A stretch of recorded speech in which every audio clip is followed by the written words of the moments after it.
Hey YouTube, I'm back with a beer from my wife's favorite brewery. This brewery is Svijany, and this beer is Svijansky Vozka. Let's get into it.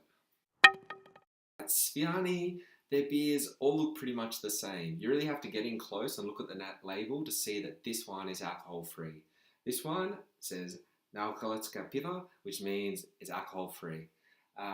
Otherwise, it looks like they're standard sort of bottles, and it's got a pretty decent cap on top for the cap collectors. Going in a bit deeper, we start looking at the smell, and the smell on this beer is pretty nice. It's got some deeper caramel notes, and it's got a little bit of hoppiness, but nothing too overpowering. Now we want to look at this beer.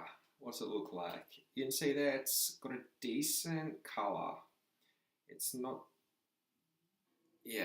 like, I wouldn't say this is an orange beer. It's definitely like a deeper straw. Head-wise, slightly disappointing. It's just sort of immediately gone down to sort of like a soft drink sort of style. Probably not going to be such a smooth drinking beer, but hopefully the flavour is going to carry it through. Alright, so the feel of this beer. I sort of got an indication from the head being a bit disappointing that this beer was probably going to be pretty thin, pretty light, and that's the reality. Pretty thin, pretty light mouthfeel. If you get beyond that mouthfeel, you get into the taste. And the taste of this beer is also very watery. This beer is one of those beers that someone will drink and be like, yeah, I told you. All non-alcoholic beers taste like water. This is the impression this beer gives.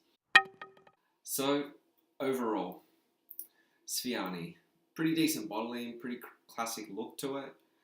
Mouthfeel a bit off, a bit light. I mean, that can lend itself to being more of a summer beer. One way to look at it. Probably my personal way to look at it is it's not really a great non-alcoholic beer. I'm going to have to tell my wife, and she'll probably be a bit disappointed I don't like it, but such is life. When would I drink this? If I had to, I would probably exclusively drink this in summer on hot days because it's a light beer, it's super thin, probably going to be pretty refreshing in those situations. Otherwise, I'd leave it on the shelf. That was Svijany from the Czech Republic. See you next week for a couple more beers.